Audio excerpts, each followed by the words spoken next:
Lob und Dank sei unserem Herrn für das große Vorrecht, dass wir in seiner Gegenwart. Bwana wetu asifiwe na shukuriwe kwa ajili ya heri kubwa ambayo tumepewa ya kuweza kusanyika mbele ya uso wake kwa ajili ya kusikia neno lake na kuweza kuliamini kama vile lilivyoandikwa na kujiunga nalo na kuwa na ndio kwa yote ambayo iliyoahidiwa katika neno. Naamini ya kwamba kuna watu ambao waliozaliwa kwa mbegu ya neno, nao kwa sababu ya Roho ambaye aliyevuvia neno wanakuwa na uhusiano pamoja na Mungu na neno lake, na ni ndiyo maana wanakubali, wanapokea na kuamini kama vile andiko lasema. Katika siku zetu wengi wanaamini, lakini kila mtu anaamini gisi anavyotaka na anaamini yale anayotaka. Watoto wa kweli wa Mungu wao wanaamini yale andiko lasema na gisi andiko lasema. Imani yao ilijengwa juu ya Biblia. Niliweza pia kufanya mazoezi haya katika juma hizi zilizopita. Niliona gisi watu wanafikia na kusema ya kwamba ndiyo Biblia iliweza kuandikwa na watu na kwamba si Mungu yeye mwenyewe ndiyo aliweza kuiandika, na kisha kuna kuwa hizi matafsiri zote. Nani anayeweza kutuhakikishia kwamba ingali neno la Mungu? Lakini sisi tuko na uhakika huo. Hatuna hitaji ya mtu ili aweze kutupatia uhakika huo. Mnajua, hata kama unaweza kusoma hizi tafsiri zilizo kwa aina nyingi na unapotambua tofauti, lakini mtoto wa kweli wa Mungu yeye siku zote anaweza kufurahi kwa moyo wote. Hatuonake hata kupingana hata moja, lakini tunaonaka hii njia iliyo tofauti ambayo Mungu ye mwenyewe alikuwa akishifunua ndani. Na ijapokuwa kuna andiko fulani ambazo zinazogusa sana, na waza sasa kwenye sura 4 ya Zekaria inaposema kuhusu jiwe la kufunika. Zekaria sura 4 mstari wa 7. Na katika tafsiri nyingine inaandikwa ya kwamba jiwe la kufunika liliwekwa chini ya kushangilia, inayosema ukovu, wokovu, wokovu kwake. Tafsiri nyingine inasema ya kwamba chini ya shangwe, neema, neema, neema kwake. Hiyo ni tofauti kubwa wakati tunapoona hii maneno mawili kwa namna iliyo tofauti, na kisha unapoweza kuilinganisha. Lakini wakati unapofanya mazoezi ya neema na ya ukovu, unaweza kuziunga pamoja, na hapo sasa unasifu na kutukuza tena zaidi Bwana. Sisi hatuhangaikake na matafsiri au neno la Mungu, lakini hitaji yetu tu moja ni ya kuweza kuwa pale wakati Bwana atakapomaliza kazi yake, wakati jiwe la kufunika ambayo pia liko jiwe la pembeni litakapokamata nafasi yake, na tutakapomaliza na kuishi sisi sote kumalizia kazi. Hatuna hitaji ya kitu kingine. Wamoja waseme kwa sauti kubwa neema, neema, wengine ukovu, ukovu, na wengine upendo, upendo. Iwe yoyote, tuimbe hiyo yote ndani ya moyo kulingana na kila mtu kwa moyo wake, na hapo sasa taweza kusifu na kutukuza sisi sote pamoja Bwana. Ni vyepesi kama hivyo, kama hawezi kufanya mambo kuwa ya kusumbua. Leo asubuhi tena tunawakaribisha nyote kwa furaha kubwa. Mungu awabariki. Tunaweza tu kusema yale andiko lasema, ilimpendeza Baba ili aweze kupatia ufalme kwa kundi kidogo. Luka 12:32. Na sio kwa kundi kubwa, lakini kwa kundi kidogo, kwa wachaguliwa. Wengi waliitwa, wachache walichaguliwa. Na wachaguliwa wao ndio wataweza kukubaliana na neno la Mungu. Akose wanaweza kupita katika njia ngumu mbele. Njia ngumu zote ni za lazima, kama zinaweza kuongoza kwa Bwana, kama zinaweza kufika kwa neema ya Mungu, na hapo sasa ni za lazima sana. Sasa tusiangalie yale ambayo inayotuongoza kwa Bwana, lakini Bwana yeye anataka aweze kutuongoza na tuweze kumtazama yeye anayetuongoza. Hizi njia tofauti zinaweza kuongoza mtu kuweza kuita Bwana na kuweza kutambua ya kwamba anahitaji msaada wake na anahitaji wokovu wake. Lakini tunaona ya kwamba mambo yote inaleta mema kwa wale wote ambao wanaopenda Mungu. Na kisha hapo unaweza kuendelea na kusoma ndani ya Waroma sura 8 mahali kunapoandikwa, nani atakaye tutenga na upendo wa Mungu ulio katika Yesu Kristo Bwana wetu? Upendo wa Mungu uliweza kutuunganisha naye. Ni kitu gani kinaweza kututenganisha sasa kama Mungu alituunganisha naye? Na hapo sasa tunafurahi sana kuweza kuwa tuliweza kufungwa na sisi sote pamoja kwa moyo wetu wote. Msisahau ya kwamba tutaweza kumaliza umilele wote pamoja, na tutaweza kutazama katika macho yetu kwa uhakika na ukweli wote na nuru yote. Kwa namna yote tunaweza kutazamana na kuzungumziana, na hivyo ndivyo tunataka tuweze kuzungumziana sisi kwa sisi, hata pia wakati njia zetu zinaweza kutengana, hata kwa namna hii ya kidunia, na kote tunaweza kugeuziana mgongo, lakini tuweze kusema tena yale ambayo tunaweza kusema mbele ya wale ambao tuliweza kutanana mbele. Kama kila mtu wetu anaweza kusema kwa mwengine yale ambayo anaweza kusema mbele ya uso wake, hiyo inaweza kuwa hatua njema katika mwongozo mzuri. Hiyo ni kweli, mnaamini hiyo? Ndiyo, inaweza kuwa safari njema ukienda katika mwongozo mzuri. Na kama tunaweza kutenda mbali sana, tungali na miguu miwili na kose, tunaweza kwenda mbali kadogo na tuweze kusema yale ambayo tungeliweza kusema mbele ya uwepo wa hapo wa Bwana. Na hapo sasa itakuwa ni hatua kubwa ndani ya mwongozo mzuri au safari njema. Na mwongozo mzuri inaweza kuwa njema, na hiyo ndio kusema kama vile inaweza kuwa nzuri, na hapo tunaweza kusimama mbele ya Bwana, na hapo sasa tunaweza kusimama mbele yetu sisi kwa sisi.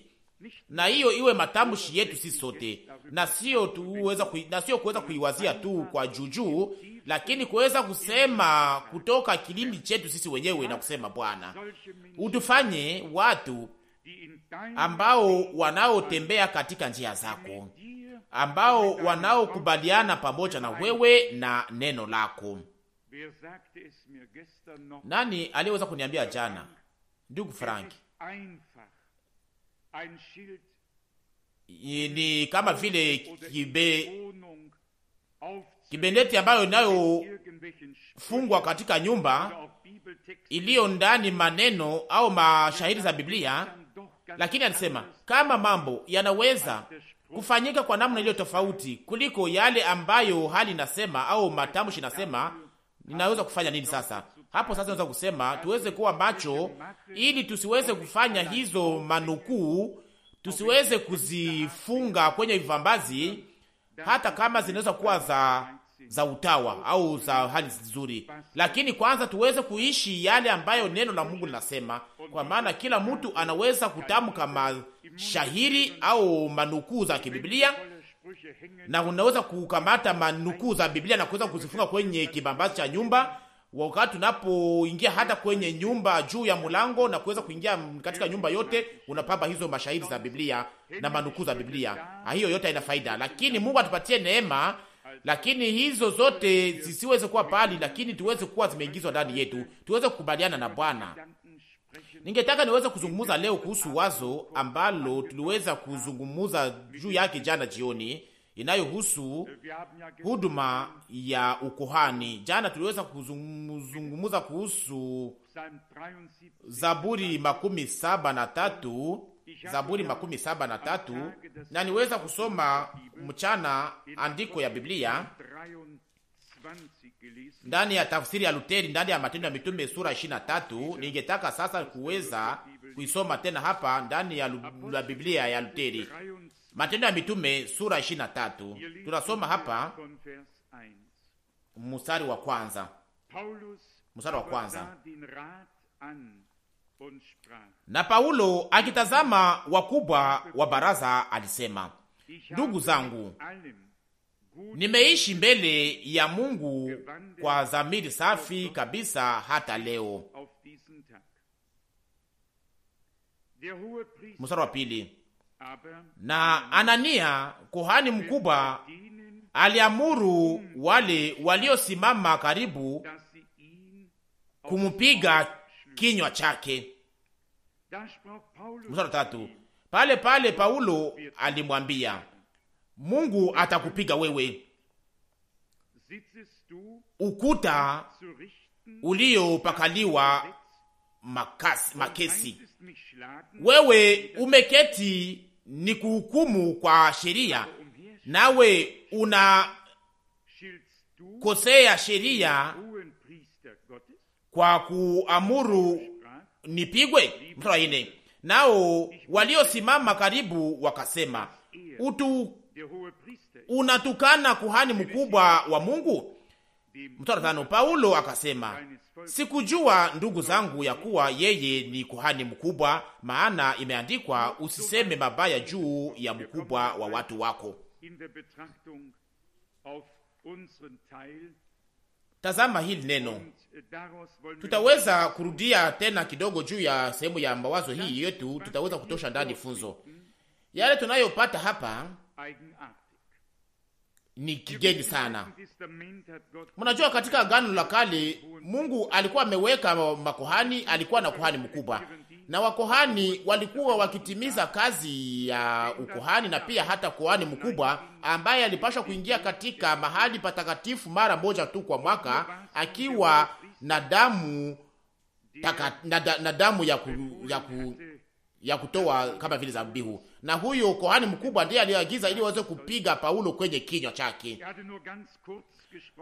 Alikuwa amezungumza tu kidogo bila hata kuweza kuanzisha maneno yake.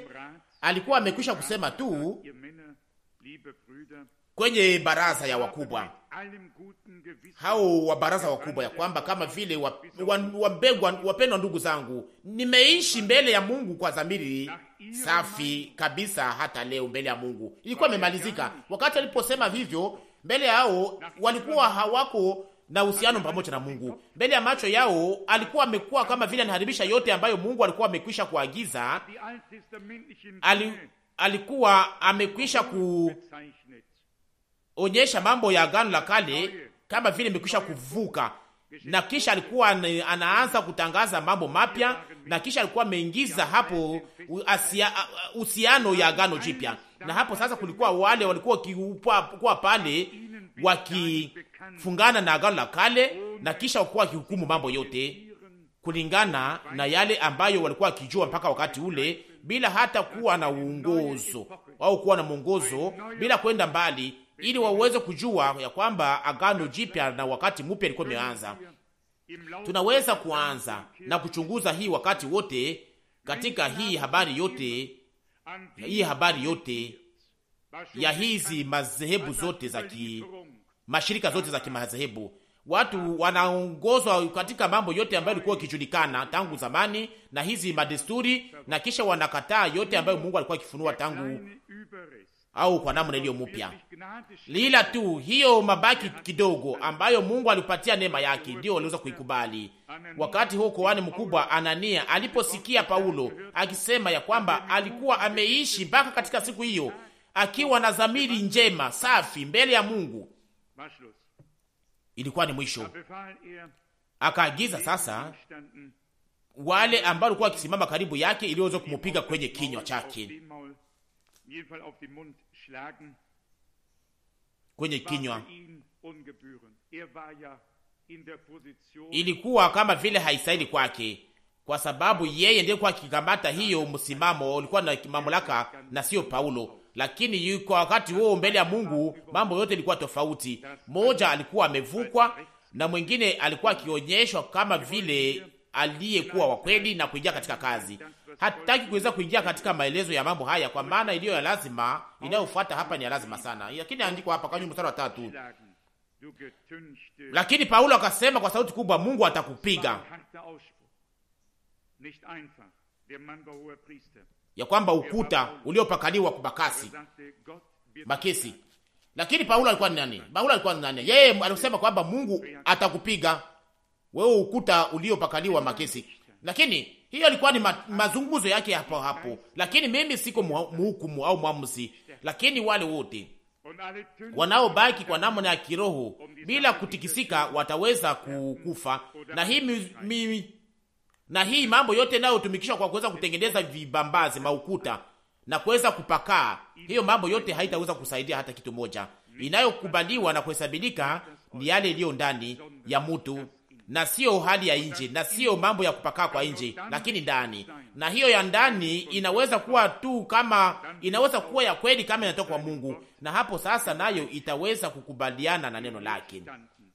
Wale ambao walikuwa wakisimama pale na ambao wangepasha kumupiga wakasema, wewe unatukana mkuhani mkubwa wa Mungu. Na sio tu mkuhani mkubwa, lakini inaandikwa hapa eti ni mkuhani mkubwa wa Mungu. Nataka kuwasomea hapa haraka haraka yale ambayo inayoandikwa kuhusu kuhani mkubwa ambaye Mungu alikuwa ametayarisha ili aweze kuingia katika mahali patakatifu pa mbingu au mbele ya uso wa Mungu. Ni iwe kuhani mkubwa, hakuna mtu ambaye anaweza kumtambua. Huyo kuhani mkubwa wa Mungu alikuwa akiingia katika mahali patakatifu akiwa na damu. Leo tuna hii namna hiyo tofauti katika kazi yetu ya ukuhani.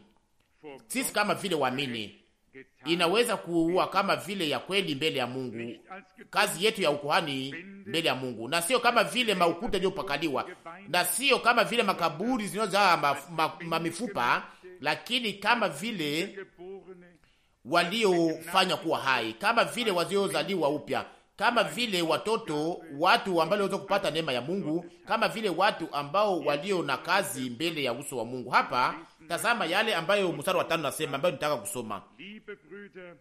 Paulo akasema, sikujua ndugu zangu ya kuwa yeye ni kuhani mkubwa.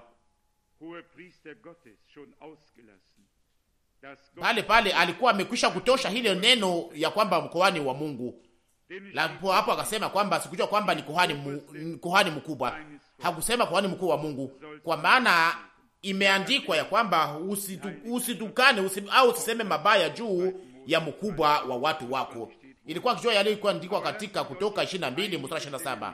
Lakini muniache niweze kuwasomea andiko fulani ili muweze kuchunguza kama tumekwisha kuelewa vizuri inahusu namna gani kazi yetu ya ukuhani. Neno la kwanza ndani ya Ufunuo sura 1 mstari wa 5. Ufunuo sura 1 mstari wa 5 na 6. Hapa salamu zinatolewa na kisha nasema kwenye mstari wa 5, na zinatoka kwa Yesu Kristo mshuhuda aliye mwaminifu, mzaliwa wa kwanza wao waliokufa na mkubwa wa wafalme wa dunia. Kwake yeye ambaye alitupenda na kutuosha dhambi zetu kwa damu yake, na kutufanya kuwa ufalme wa makohani kwa Mungu wetu na Baba yake. Kwake yeye utukufu na uwezo hata milele na milele. Amina. Alitufanya kuwa wafalme na makuhani. Kazi ya ukuhani ilikuwa ni nini? Kazi ya kuhani mkubwa ilikuwa ni ya namna gani? Namna gani walikuwa wakitimiza kazi yao? Wakati gani na namna gani, na ni wapi ndiyo Mungu alikuwa amekwisha kuagiza hiyo? Ni wapi Mungu alikuwa akikutanana nao? Mungu alikuwa akitanana na wao. Nafasi ya kukutanana nao pamoja na Mungu ilikuwa wapi? Upatanisho wao pamoja na Mungu ilikuwa nini? Ilikuwa ikifanana namna gani? Tunasoma andiko ya Waroma sura 15. Waroma sura 15 mstari wa 16. Paulo anasema hapa, mstari wa 16, niwe mtumishi wa Yesu Kristo kwa mataifa, nikifanya habari njema za Mungu, kazi ya ukuhani, kusudi sadaka ya mataifa ikubaliwe, ikitakaswa na Roho Mtakatifu. Tubaki pale muda kidogo. Tuliweza kusoma sisi sote katika neno la kuanzisha, ndani ya neno la kuanzisha, ndani ya Waefeso sura 1 mstari wa 3, ni yale yanayoandikwa pale. Mawazo ya Mungu ambayo inayotamkwa hapa ni ya lazima sana. Waefeso sura 1 mstari wa 4. Kama vile alivyotuchagua ndani yake mbele ya kuwekwa kwa misingi ya ulimwengu, ili tuwe watakatifu na pasipo kilema mbele yake katika upendo wake. Mstari 5. Kwa kuwa alitangulia kutujua ili tufanywe wana wake kwa njia ya Yesu Kristo, sawasawa ilivyo pendeza mapenzi yake. Nikisema sasa, ni Mungu ndiye aliyekamata maamuzi kwa nafasi yetu au kwa ajili yetu, kuweza kuwekwa katika msimamo ya wana. Msamaha, mpango wa Mungu iliweza kuamuriwa mbele ya kuwekwa kwa misingi ya dunia, ikilingana na kazi ya ukuhani, ili tuweze kuwa na hiyo katika roho mbele ya macho yetu. Wakati tunapowazia hii, kuhani walikuwa wakiingia mbele ya uso wa Mungu, na sana sana kuhani mkubwa alikuwa akiingia huko akiwa amekwisha kutoa zabihu. Bila kumwanga kwa damu hakukuwa hata upatanisho, hakuna ukombozi, hakuna kukaribia Mungu. Abeli alikuwa amekwisha kutoa mwana kondoo kwa Mungu, na hiyo ikapendeza Mungu. Alikuwa akijua ilikuwa ikihusika na nini. Kama tunataka kuweza kutimiza kazi ya kweli ya ukuhani ndani ya maombi kwa ajili ya sisi kwa sisi mbele ya uso wa Mungu, kuna msingi moja mbele ya kuweza kuleta mambo ambayo yanayotugusa kwenye moyo. Tunapashwa kutegemea juu ya yale ambayo yaliyotimilika hapo msalabani wa Golgotha. Tunapashwa kusema, Bwana, Mungu mweza yote, au matamshi yoyote unayoweza kusema. Kila mtu anaongozwa na Roho Mtakatifu na naweza kujisikia kuwa huru, kuweza kuzungumza na Mungu kama vile anavyotaka. Lakini msingi ya kukaribia Mungu siku zote inapashwa kuwa ni damu ya mwana kondoo, damu ambayo iliyomwangika ya mwana kondoo inapashwa kuwa ndiyo msingi, kwa kiwango tunaweza kutambua ya kwamba kupitia dhabihu iliyotolewa na Mungu mabaya yote yaliweza kutengenezwa mara moja tu, na kwamba hatuna kitu cha kufanya sisi wenyewe, lakini tunaweza kupokea yale ambayo iliyoweza kutimilika kwa ajili yetu na kwa ajili ya wengine pia. Na sasa kupigana na kusihi itaweza kugeuka kuwa shangwe na sifa, kwa maana tukao tumetambua kutoka kwa Mungu ni kitu gani tuliyoweza kupewa. Paulo anaandika hapa, ya kwamba napasha kuwa mtumishi wa Yesu Kristo kwa ajili ya mataifa na kuweza kutimiza ukuhani ndani ya habari njema, ili mataifa waweze kugeuka kuwa zabihu inayopendeza Mungu, wakitakaswa na Roho Mtakatifu.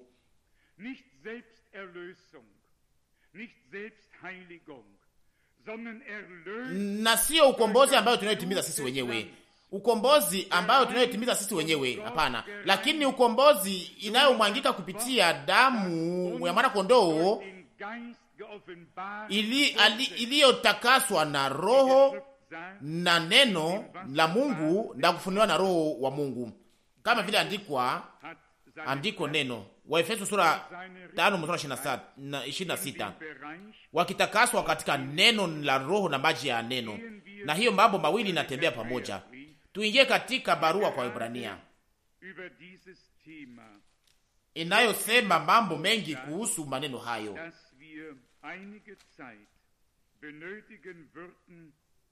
ambayo tutakuwa na hitaji ya wakati nyingi tuweze kuonyesha mambo hayo yote vizuri. Nataka kusoma Waebrania sura 2 mstari wa 11 na kisha sura 3 mstari wa kwanza. Waebrania 2 mstari wa 11.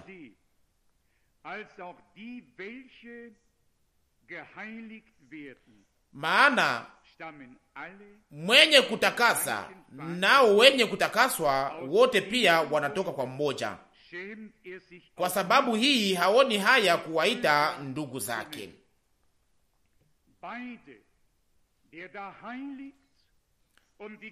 Hao wawili, wale wanaotakaswa na yule anayetakasa,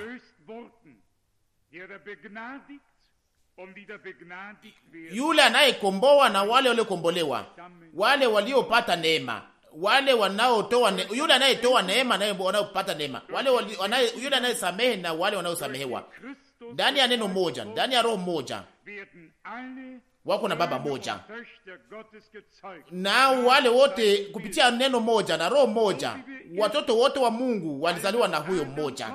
Na hivyo kama vile tulitoka ndani ya Adamu sisi wote kwenye dunia hii, na hivyo tulitoka katika Adamu wa pili kwa namna ya kiroho ambaye aliye Kristo, na hiyo inapaswa kuonekana, na wakati atakapoonekana tutafanana na yeye.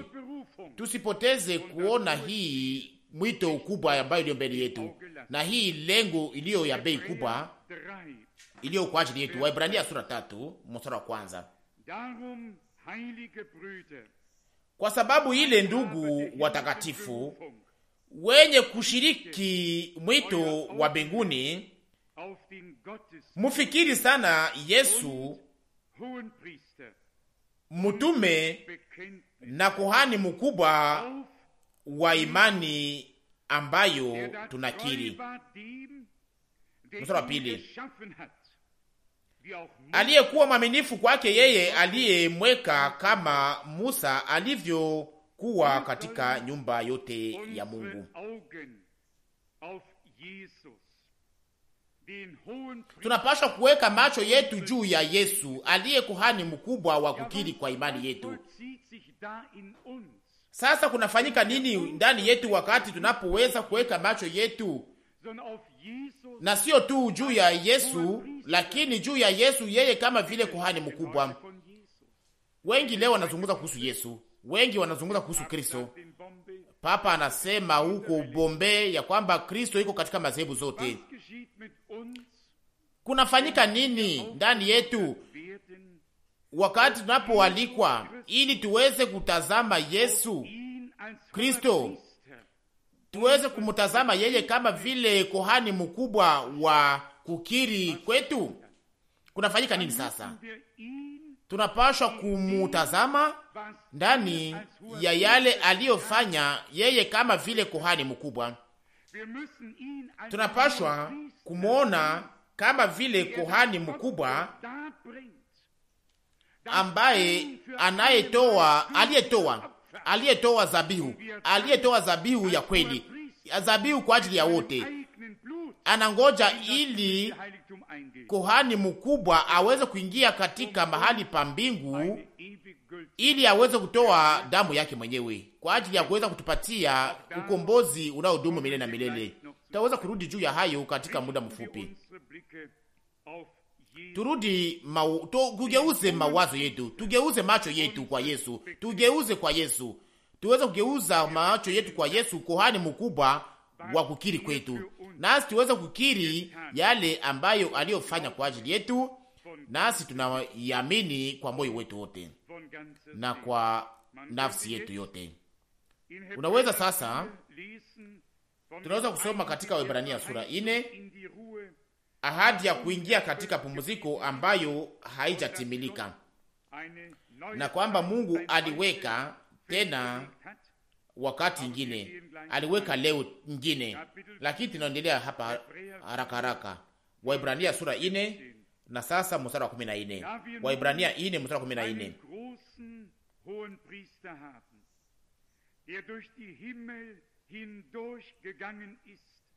Basi tukiwa na kuhani mkubwa aliyeingia mbinguni, Yesu mwana wa Mungu, tushike sana imani yetu. Ama kukiri kwetu. Hapa kwenye sura 3 mstari wa kwanza tuliweza kualikwa ili tuweze kuweka macho yetu kwa Yesu, yeye kama vile kuhani mkubwa wa kukiri kwa imani yetu. Hapa tunaambiwa ya kwamba mstari wa 14 wa Ibrania sura 4, basi tukiwa na kuhani mkubwa aliyeingia mbinguni, Yesu mwana wa Mungu, tushike sana imani yetu. Mstari wa 15, maana hatuna kuhani mkubwa asiyeweza kuchukua maneno yetu ya udhaifu, lakini yeye aliyejaribiwa sawasawa na sisi katika mambo yote, lakini pasipo kufanya dhambi. Mstari 16, basi tukaribie kiti cha neema pasipo woga, ili tupewe rehema na kupata neema ya kusaidia wakati wa uhitaji, au wakati tunapokuwa na hitaji. Tusiende mbali na au kutazama tu kwa kushangaa, lakini tuweze kukaribia ili tuweze kupata sehemu ndani. Na hiyo ndio ilifanyika katika Agano la Kale. Taifa lote walikuwa wakingoja siku hiyo kubwa, siku moja kwa mwaka, hiyo siku kubwa ya upatanisho, siku ambayo kuhani mkubwa angepashwa kuingia katika mahali patakatifu sana akiwa na damu, ili aweze kuonekana mbele ya kiti cha neema. Na Mungu alikuwa akijifunua pale. Mungu alijibu katika mahali pale. Mungu aliweza kupatanishwa. Kulikuwa neema, kulikuwa wokovu, kulikuwa msamaha. Nasi tunapaswa kuona hiyo kitu moja hapa, ili tusiweze kumaliza maisha yetu kuweza kuomba Mungu nisamehe, mtusamehe, lakini tuweze kusema siku moja ya kwamba Bwana, wewe kama vile kuhani mkubwa ulitoa dhabihu moja, na tusiweze kuuliza namna gani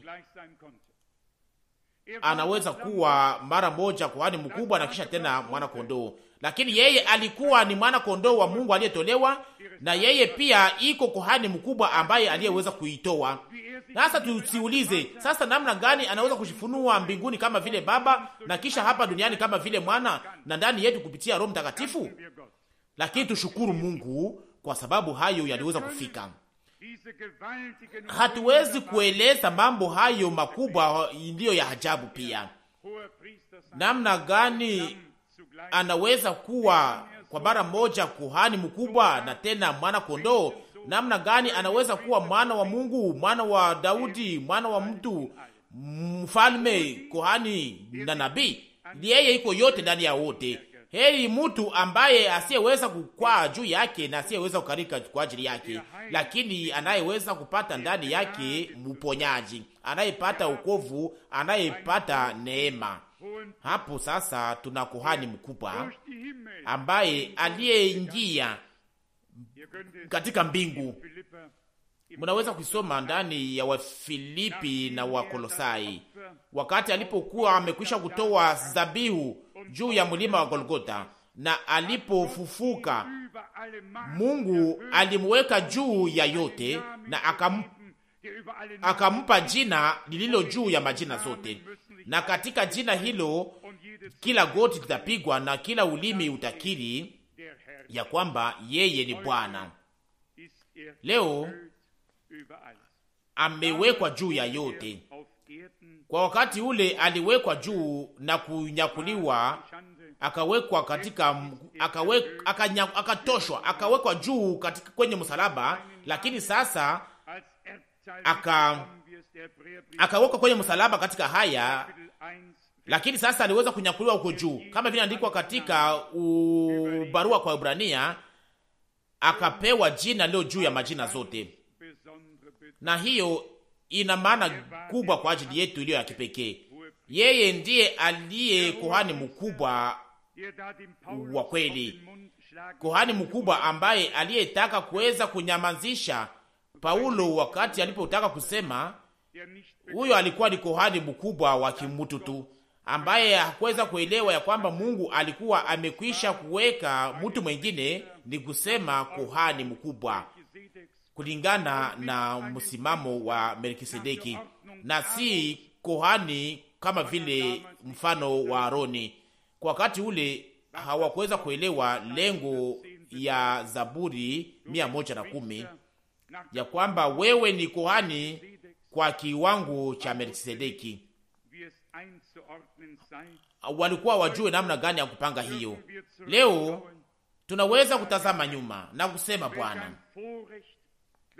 ni heri gani, ni neema gani ambayo ulioweza kutupatia ili nasi tuweze kuona na kutambua wazi wazi wewe mpango wako, kukuwatambua wewe mpango wako, matendo yako na kazi yako yote ya ukombozi, na kwamba tunaweza kupata sehemu ndani.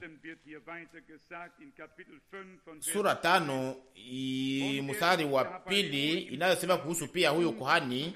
Waebrania sura 5 mstari wa 2,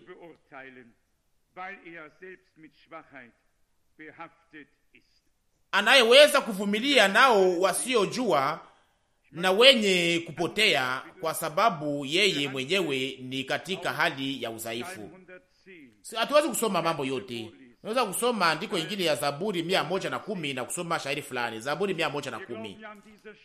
Tunaamini katika mahali hapa ya kwamba agano la kale na agano jipya vyote vinatembea pamoja, vinavalana, na kwamba inakuwa kama vile ya kushangaza sana. Zaburi 110 mstari wa kwanza.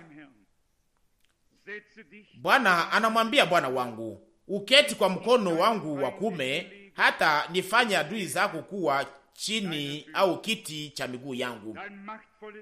Zaburi 110 mstari wa 2. Sasa Bwana atanyosha fimbo ya nguvu yako kutoka Sayuni, wewe tawala katikati ya adui zako. Mstari wa 3. Watu wako wanajitoa kwa moyo siku ya uwezo wako, kwa uzuri wa utakatifu toka tumbo la asubuhi, wewe una umande na wa ujana wako. Oh, unaweza kusema kwa moyo wote haleluya, amina, na Mungu asifiwe. Bwana asifiwe.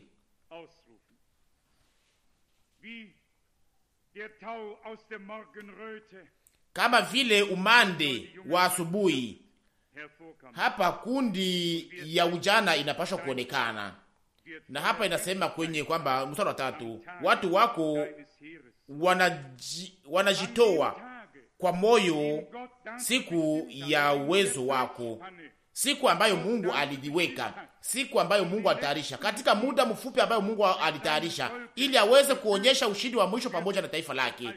Na hawataweza kupata haya, lakini watakuwa wakikubaliana na mapenzi mema na neno lake nasi tutaweza kukubaliwa na neno la Bwana na tukiongozwa na Roho wa Mungu na nguvu za Mungu, wakati atakapokuwa tayari kuweza kutimiza kazi yake na kuweza kumaliza kazi yake, na sio kuweza kujazwa na mapenzi mazuri wakati wa kutembea au wakati wa kutoka kwa majeshi, lakini kuweza kuwa umevikwa takatifu, kuvikwa kwa mavazi takatifu. Na haleluya! Na bibi harusi wake ametayarisha, naye alipewa kuweza kuvikwa kwa kitani cheupe cha kung'aa sana, na hiyo ni haki ya Mungu ambayo iliweza kupewa kwa watakatifu. Kupitia nini na wakati gani? Kupitia dhabihu iliyoweza kutimilika kwenye msalaba wa Golgotha. Muyamini kwa uhakika, hakutakuwaka tena dhabihu nyingine. Dhabihu mmoja ndiyo iliyoweza kufanyika na inatosha mara moja tu. Ya lazima sasa ni kwamba tuweze kutambua na kukubali sasa hiyo na kuweza kuona ya kwamba pazia ilipasuka wakati huyo kohani mkubwa wa mambo inayokuja alipokufa. Pazia ikafunguka, ikapasuka kutoka juu mpaka chini, na njia iko wazi mpaka kwenye kiti, na sisi sote tunaweza kufika huko, na hiyo ndio tunapaswa kuikubali kwa imani, ili tusiweze kuzunguka karibu yetu si wenyewe, lakini tuweze kuona hiyo njia mpya na iliyo hai, ili tuweze kumfuata, kwa maana tutaweza kuweza kuisoma tena ndani ya Zaburi 110 kwenye mstari wa 4 imeandikwa, Bwana ameapa naye hatageuka, wewe ni kuhani milele na milele, kwa namna ya Melkisedeki. Ni neno gani la ajabu hapa! Tunaweza kusoma ndani ya Mwanzo sura 14 na Waebrania 7. Nani huyo Melkisedeki? Alikuwa nani? Alikuwa hana baba au mama, alikuwa hana mwanzo na hana mwisho pia. Yeye ni mfalme milele na milele, mfalme wa salama, mfalme wa haki, mfalme wa falme. Haleluya!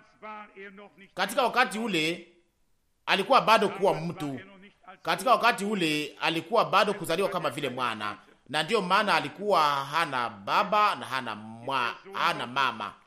Lakini sasa yeye ni mwana wa Mungu, yeye ni baba wa mbinguni na hana baba wa mbinguni na hana mama wa mbinguni, lakini yeye ni mfalme kwa kipimo cha Melkisedeki. Hiyo kumweza kumfanya kuwa mwili, hakukuwa na kitu cha kuweza kumgeuza katika wingi wake, lakini amefanya hivyo kwa ajili ya mpango wake wa wokovu. Bwana anaweza kusifiwa sana. Watu wanavunjika kichwa kuhusu mambo hayo na wanajiuliza, namna gani anaweza kuwa mbinguni na kisha anaweza kuona tena na kuwa hapa tena duniani kwa mara moja? Lakini mnaweza kuniambia katika uhakika wote, hasa namna gani anaweza kuwa hapa na kuwa tena Marekani kwa mara moja? Hiyo moja ni kitu moja. Sasa Mungu ni roho, kwa namna yake, tabia yake, Mungu iko mahali pote. Mwimba Zaburi anasema ndani ya Zaburi 139, kama nikienda huko chini ya bahari utakuwa huko, na kama naweza kuruka katika giza, mkono wako utanifikia huko, na mkono wako utanishika. Mungu hazuizwe na majira na wakati, lakini yeye niko mahali pote kwa mara moja, naye anabaki hivyo na anaweza kujifunua kama vile anavyotaka. Nasoma sasa mstari wa 21 ya sura 7 ya Waebrania, Waebrania 7 mstari wa 21.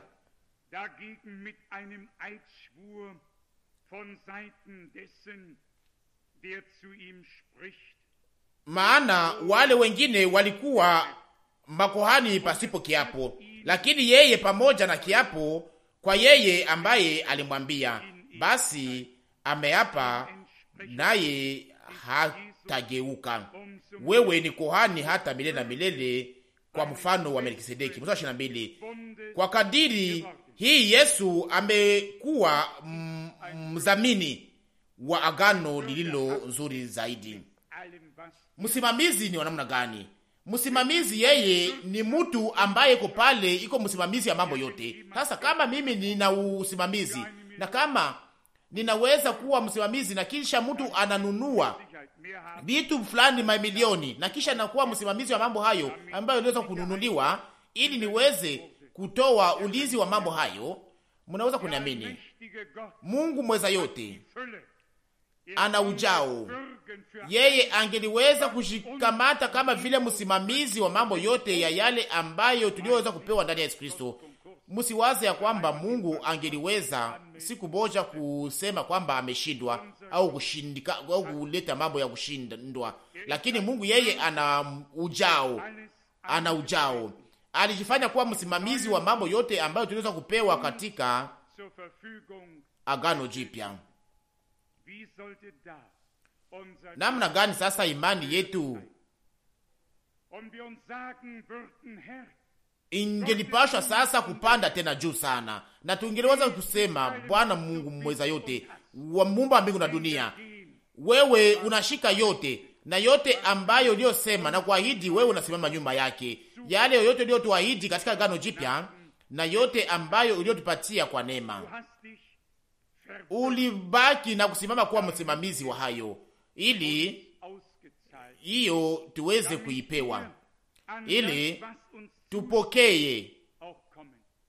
tupokee yale ambayo iliyo yetu, na tuweze kutambua ya kwamba hakuna kitu kinaweza kupita pembeni ya hiyo. Msimamizi ambaye mambo yote ni yake mbinguni na duniani, yeye anasimama nyuma ya hiyo mapatano, nyuma ya hiyo kiapo, yeye anasimama nyuma ya hiyo. Bwana angeweza kusema kwa wakati ule, hii ni agano jipya ndani ya damu yangu. Anasimama nyuma ya yote ambayo aliyoahidi. Tunasoma tena ndani ya Waebrania sura 7 mstari wa 26. Maana kuhani mkubwa wa namna hii alitufaa sisi sana, aliye mtakatifu pasipo uovu wala alama ya uchafu, aliyetengwa na wenye zambi, aliyekuwa juu kuliko mbingu. Mstari wa 27 Waebrania 7. Asiye na uhitaji siku zote kama wale wakuhani wakubwa wengine, kwanza kutoa zabihu kwa ajili yao, kwa ajili ya zambi zao,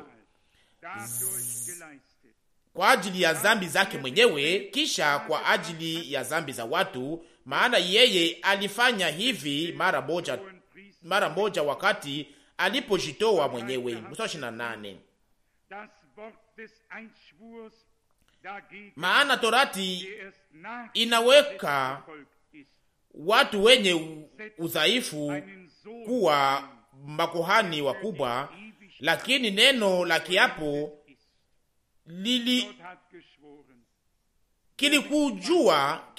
kilikuja nyuma ya torati, linawekwa mwana aliyekamilika hata milele.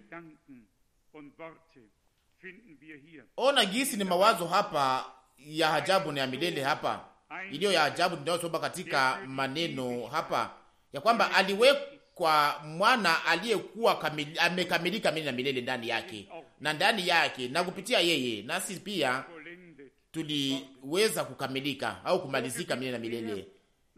Na hivyo kama vile alivyokuwa na alivyokuwa mwana wa Mungu, nasi tuliweza kufanywa wavulana na wachana wa Mungu na yeye. Na hivyo kama vile alivyokuwa na iko tena leo kuhani mkubwa, mtetezi na mpatanishi, nasi tuliweza kufanywa kuwa taifa la wakuhani. Tuwazie kuhusu imani, tuweze kuingia huko nyuma ya pazia, tuweze kuingia katika uhakika na tuweze kuambatanishwa na Mungu. Hatuna hitaji kuweza kujitengenezea njia, lakini sisi njia ishaka tengenezwa, iweza kutengenezwa. Hatuna hitaji ya kuweza kujipasulia pazia, lakini yeye ashaka ipasua. Hatuna hitaji ya kuweza kutoa zabihu, yeye alishaka zitoa na kuitoa. Nasi tunapaswa kutambua yale ambayo aliyofanya kwa ajili yetu na kuweza kufurahi kwa ajili yake na kuweza kushukuru Mungu kwa ajili yake.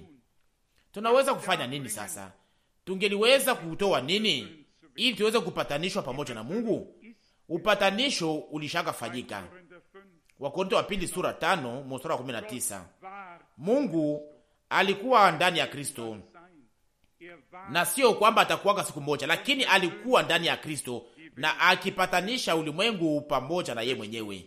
Kristo ndiye kuhani mkubwa, alitoa zabihu, damu takatifu ilimwangika. Agano jipya iko pale sasa, na Mungu yeye mwenyewe alisimama pale kama vile msimamizi kwa ajili ya yote ambayo iliyokuwa imeahidiwa iweze kutimilika na kufanyika. Branham anaisema hapa ndani ya mmoja ya mahubiri yake ya kwamba kama kitu moja kinakuwa chetu na kama kimenyanganywa kwetu, na hapo sasa tuna haki ya kuweza kuitetea, kuiomba Mungu na kuweza kutoa agizo ili aweze kuitimiza, ili yale iliyo yetu iweze kuwa yetu kwa neema.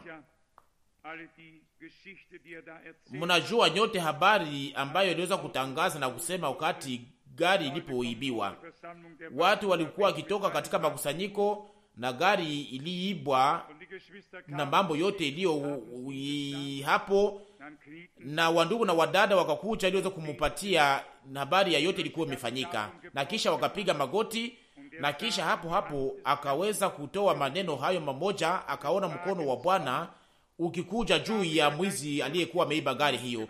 Akaona namna gani Roho wa Mungu aliweza kukubalisha mtu huyo mwizi, na namna gani gari ilivyoweza kusimamishwa katika mji fulani, katika mahali fulani. Na akasema, akaambia ndugu, nenda uende kutafuta gari yako iliyoweza kuibiwa katika mahali fulani.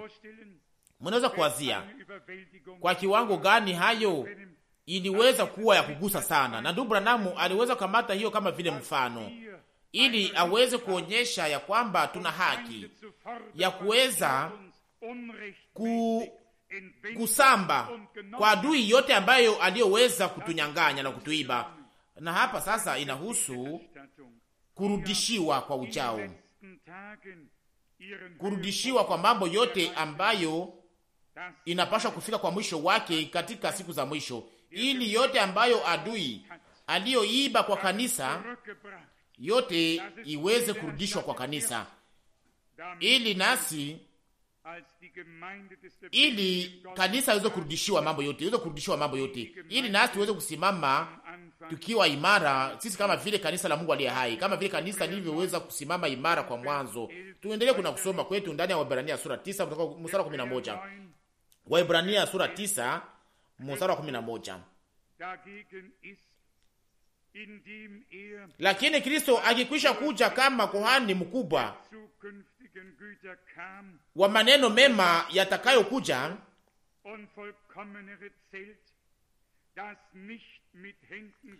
kwa hema iliyo kubwa na kamilifu zaidi, isiyofanyika kwa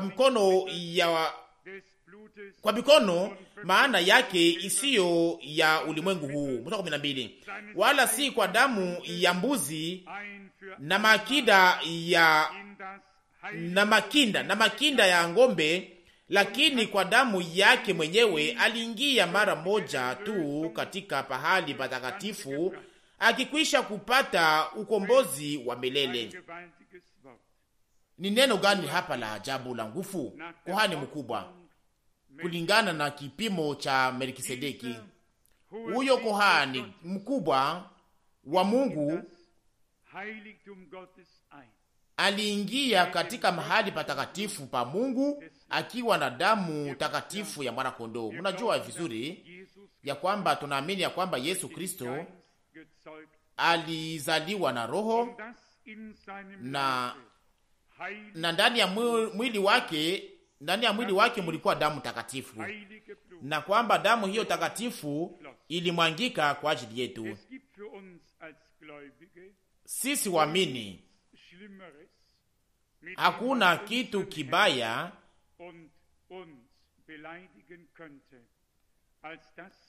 kya kuweza kuhuzunisha Bwana wetu au kutuzunisha sisi wenyewe, kama vile kuweza kushakia hii kuzaliwa kwa kwa namna ya ubikira. Hii ni mazungumzo ambayo haiwezi kuwa kubaliwa. Kuna mazungumzo ambayo kuwa nayo katika juma zilizopita. Nilikuwa tukikaa kwenye meza moja, kulikuwa mwanamke mmoja alikuwa mdaktari aliyekuwa wa Mjerumani, alikuwa akiwa mfilosofia. Akasema, ndugu Frank, hii hii kitu sikubali gisi Kristo anaweza kuwa alizaliwa na roho, na kwamba aliweza kuwa na baba wa kidunia hii au wa mwili huu, na hiyo iliweza kunigusa kwenye moyo sana, ikanipenya ndani ya moyo. Na huyo mwanamke alikuwa huko ameenda mbali sana. Ilikuwa sasa ni wakati wangu wa kusema. Nikamwambia kama alizaliwa hapa duniani, angelikuwa na hitaji ya wokovu kama vile watu wengine, kama vile Adamu. Na hapo sasa nikamwonyesha umuhimu ya kukubali na kuzaliwa kwa roho kwa ajili yetu, ili aweze kututosha katika hii hali tuliyozaliwa kwa namna ya mwili, ili nasi tuweze kuzaliwa na roho wa Mungu na mapenzi ya Mungu. Kupitia yeye tuweze kuwa wavulana wachana wa Mungu. Ya kushangaza ni kwa sababu leo wote wako ni watu wa utawa, wakiingia katika hii mambo ya umoja wa madini na katika hii umoja wa madhehebu au shirika za madhehebu, na hapo yote inakuwa ya kupendeza kama vile hajawahi kuwa mbele. Lakini inakuwa ni wakati sasa kuweza kuamsha sasa mvurugo, kama vile wakati sasa wa uamsho, na acha Mungu aweze kuwa na watu ambao Mungu anaweza kuzungumzia ndani na kuweza kutenda ndani na kuweza kujifunua, watu ambao wanaopingana na hii roho ya wakati. Nitaka kusema iliyolainiwa na kushikwa na mambo hii, lakini ninaweza kusema mara nyingi niomba kuwa katikati ya wasioamini na kuweza kusikia mazungumzo na kuona yale yanayofanyika. Niliweza kupata shukurani na heri na neema ambayo Mungu aliyoweza kutupatia ya kuweza kuamini yote ambayo iliyoandikwa hapa.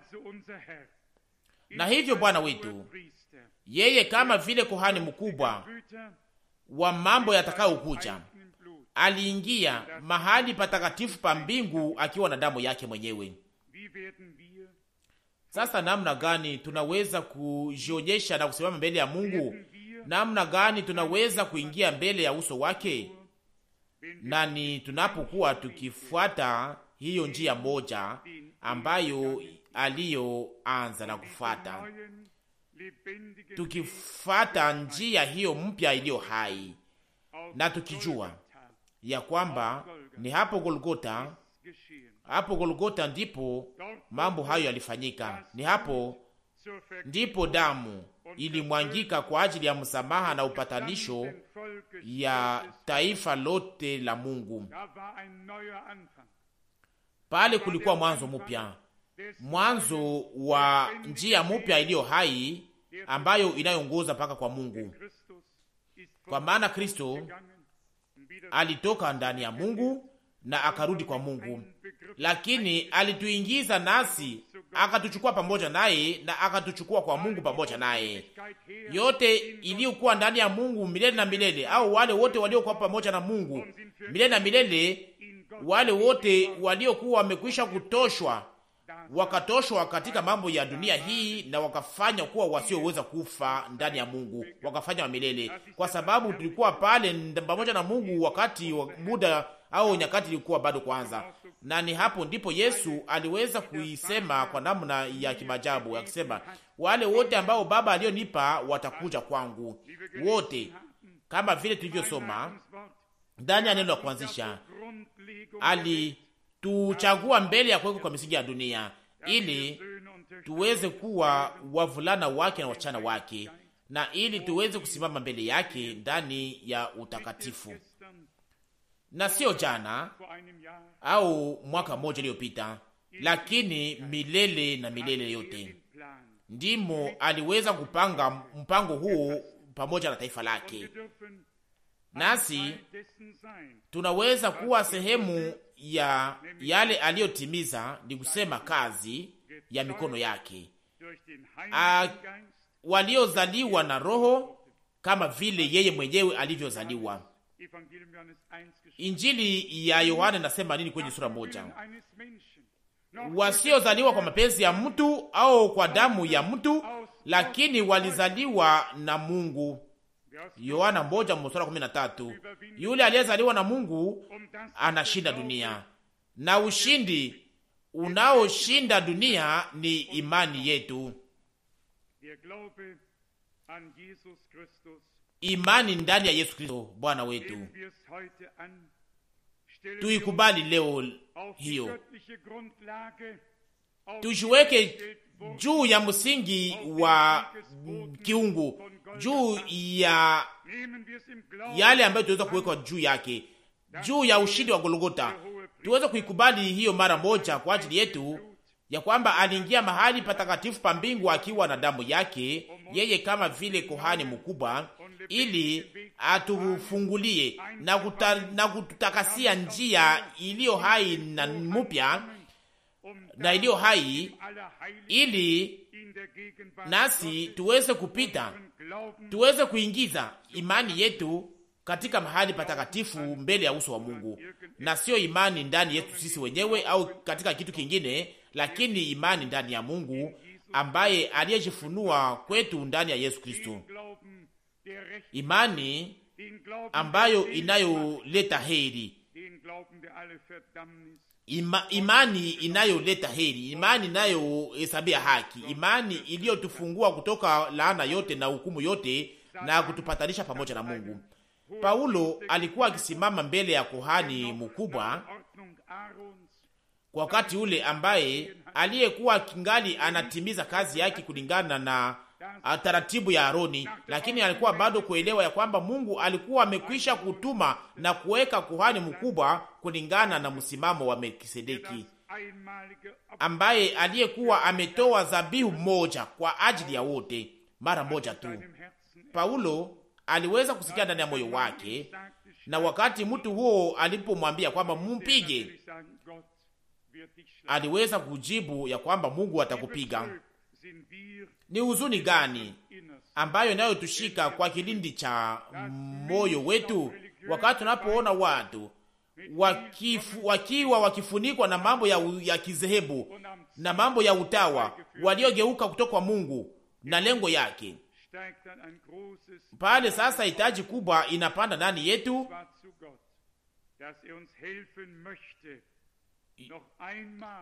yule ambaye Mungu anasaidia ili aweze kutuchukulia tena ujumbe mpya wa Mungu wa kweli, ili aweze kuleta kwa watu. Na sasa mtu anayetaka kuamini amini, na hapo kutakuwa kose tena wengine ambao watakaoamini na kukubali yale ambayo Mungu aliyotayarishia. Turudi kwa neno hili la Waroma sura 15 na tuweze kumaliza pamoja na neno hilo. Paulo alitaka ili atimize kazi ya ukuhani mbele ya wale wa mataifa ambao waliokuwa wamegeuka kuwa waamini kwa namna ambayo inayopendeza Mungu. Juu ya msingi gani? Juu ya msingi ya yale ambayo yule kohani mkubwa alifanya kwa ajili yetu. Paulo amekwisha kuonyesha uokovu na upatanisho kupitia damu. Barua kwa Waebrania nazo zinatuonyesha, ziliweza kuonyeshwa na kuandikwa pia na Paulo, ziandikwa tu na Paulo, na hiyo ndiyo shahiri za mwisho za shahiri ya mwisho inasema waziwazi, katikati ya wamitume wote au wanafunzi wote iwe waliokuwa mbele wavuvi wa samaki au watoza ushuru au mtu yoyote, hakuna mwingine aliyekuwa na msingi ya Biblia kama vile Paulo, au ujuzi wa msingi wa Biblia kama vile Paulo. Lakini sasa wakati nuru ya kiungu ilipokuja na kuangaziwa ilipokuja, kulifanyika nini? Hapo hapo akaweka katika utaratibu mambo ambayo alikuwa akijua tangu zamani. Na kama sasa hangeliweza kufanya hivyo, kama hangeliweza kufanya hivyo, Roho Mtakatifu angeliweza kumupatia uwezo, angeliweza kumuvika nguvu na kumuvalisha na kumpatia hiyo namna iliyo tofauti na mambo gisi maneno ilikuwa ikisema kwa namna tofauti. Barua kwa Ibrania, hiyo ni mabarua ambazo zinatuonyesha kazi ya ukombozi kwa ujao.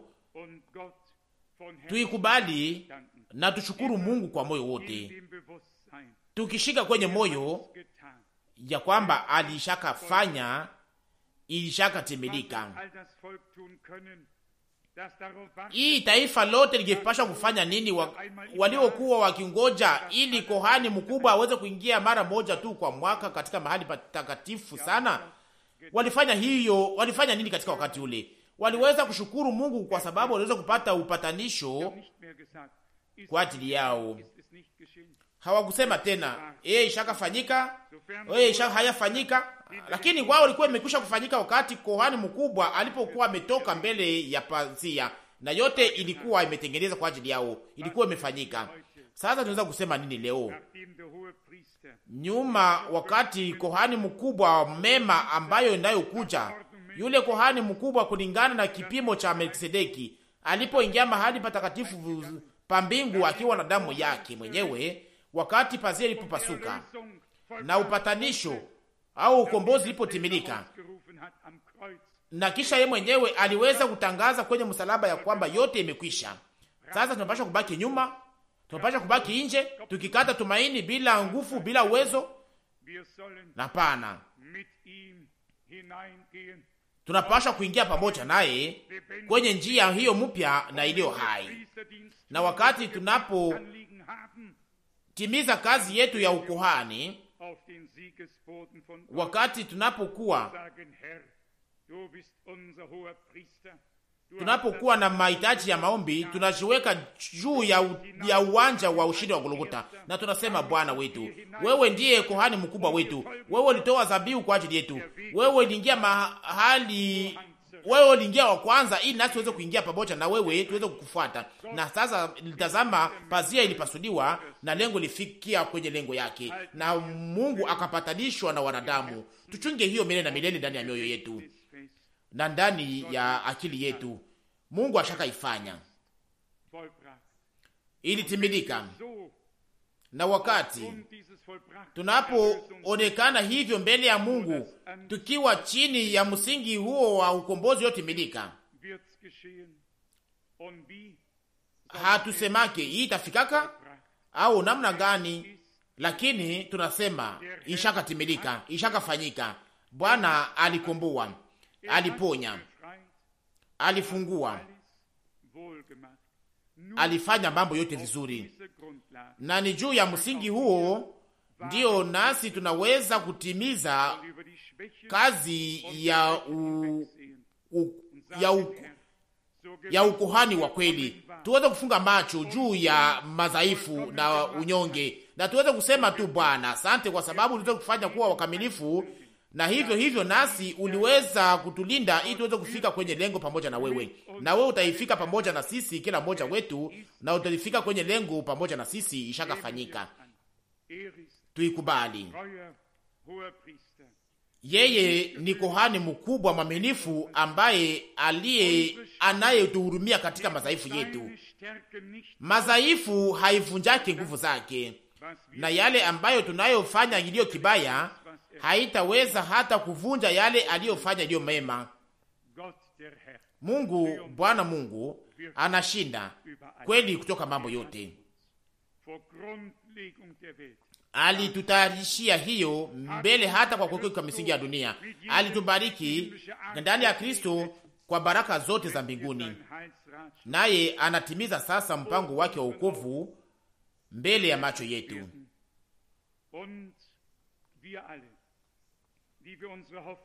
na sisi ambao tulioweza kuweka matumaini yetu ndani ya Bwana hatutapata haya.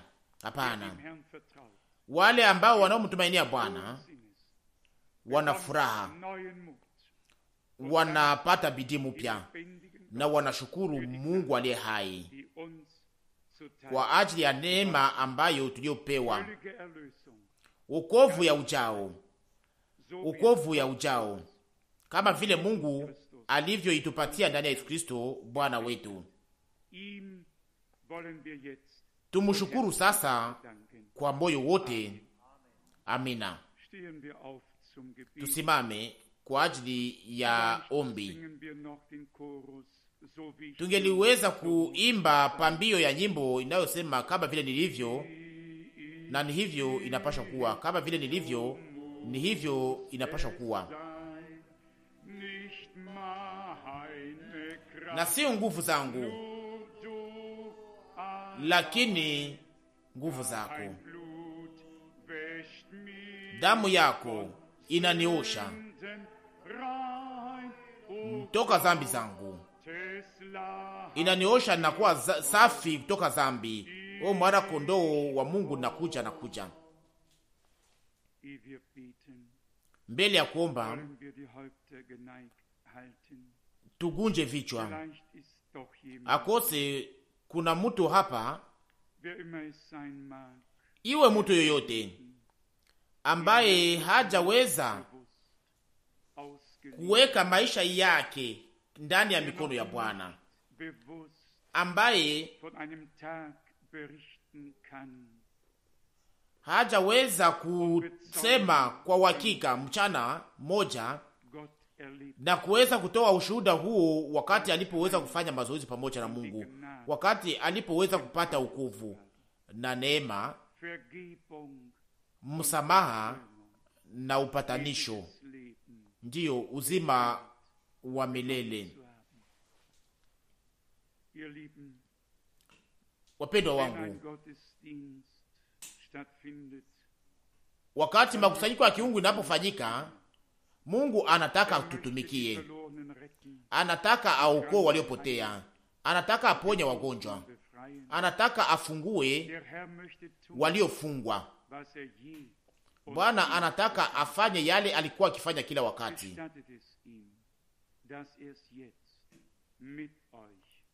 Mumuruhusu ili afanye hivyo sasa, ndani yetu, ndani yenu, ndani yenu, kwa ajili yenu. Hatuko hapa mbele ya watu, lakini tuko mbele ya Mungu. Wakati wa neema utakuwa na mwisho wake, mulango utafungwa. Wale ambao watakuwa ndani watabaki ndani, wale watakao kuwa nje watabaki kuwa nje. Leo kama mnasikia sauti yake, musifanye mioyo yenu kuwa migumu. Mwito ungana sikilikana, kujeni kwa Bwana, kujeni sasa.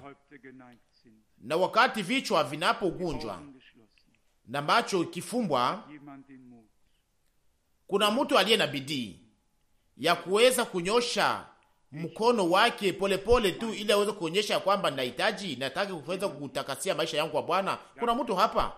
Asante. Kuna mwingine hapa? Asante. Kuna mwingine hapa? Asante. Kuna mwingine tena hapa? Mungu anaona mikono, Mungu anaona mioyo, Mungu anaona yote. Baba uliye mbinguni, leo tumeona yale iliyofanyika kwa ajili yetu hapo Golgota na kupitia Golgota. Sisi hatuko makuhani kama vile maukuta iliyopakaliwa mambo ya meupe, ambao wanaopakaa tu ya zamani, lakini tunataka tuweze kuwa wakuhani kulingana na utaratibu wa kuhani mkubwa, kulingana na utaratibu wa Melkisedeki, Bwana mwaminifu. Tunataka pia tuweze kutimiza kazi ya ukuhani iliyo hai, tukifuata nyayo za kuhani wetu mkubwa na tukikiri imani yetu ndani yake. Bwana mwaminifu, umeona mikono ambayo iliyonyoshwa, unaona matabu. Bwana mwaminifu na Bwana Mwokozi, unasimama hapa, unaweza kuona yote ambayo unaweza kusema, na unaweza kusema yote ambayo unaweza kusema kupitia watumishi wako na wamitume wako, na yote iliyoweza kuandikisha. Yule anayekuamini anaamini yale iliyoandikwa. Bwana mpendwa, unaweza leo kutoa kutokuamini kote, kuweka mwisho kwa tabu yote, kumaliza mashaka yote. Unaweza kutoa imani ndani yako, imani ndani yako, o Bwana, wewe ambaye uliyotimiza mambo yote. Ndiyo, kama vile tumesoma, tunageuza uso wetu mpaka kwako, wewe uliye mwanzilishi wa kukiri kwa imani yetu, wewe kuhani mkubwa wa kukiri kwetu. Bwana mwaminifu, wewe ni kukiri kwetu, nasi tunakuhubiri, tunakukiri Bwana, nawe kiri kwa ajili yetu. Nawe Mungu, shuhudia kwamba hapa duniani kuna watu ambao walioweza kufanya kuwa wakuhani wa kweli wa Mungu, kufanya taifa la wakuhani walio chini ya kuhani mkubwa. Tunakiri yale ambayo uliotimiza kwa ajili yetu, yale uliofanya kwa ajili yetu. Wewe ndiye uliye kukiri kwetu. Bwana Mungu wangu, ulihakikisha, ulijifanya kuwa msimamizi, ya kwamba yote iliyo yetu itatimilika. O Bwana mpendwa, weka mwisho kwa matabu zote, weka mwisho kwa imani kidogo. O Bwana, weka mwisho kwa mashaka yote. Tunakuomba uweze kutoa kutokuamini kwetu na uweze kutupatia imani, o Bwana, ili nasi tuweze kuamini kama vile andiko linavyosema. Unajua tabu ya kila mtu, unajua ni hitaji gani ambayo tulikuja tukiwa nayo, na sio tu kuweza kusikia neno lako, lakini kuweza kuishi na kufanya mazoezi ya yale uliotuahidi katika neno lako. Shuhudia ya kwamba neno lako ni kweli, utimize mapenzi yako ndani ya maisha yetu. Bomoa makazi za shetani na utimize kazi yako ndani yetu. Sisi sote tunaweka kwako wale wote ambao walionyosha mikono yao, o Bwana, wanataka waamini kama vile andiko linasema, na hiyo iweze kufanyika sasa. O Bwana, nyosha mkono wako kwao, mkono wako uliotobolewa, na uweze kuwatoa ndani ya moto kama vile kamba, na uwaonyeshe ya kwamba pazia ilipasuka na kwamba njia iko wazi, njia mpya na iliyo hai. Bwana mpendwa, kwako wewe kuhani mkubwa wa mema inayokuja, tunakuambia asante kwa moyo wote, kwa sababu uliweza kutoa dhabihu mara moja tu.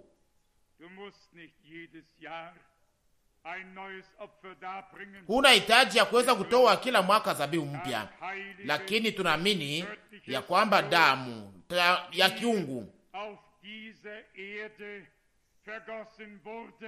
damu takatifu ilimwangika hapa duniani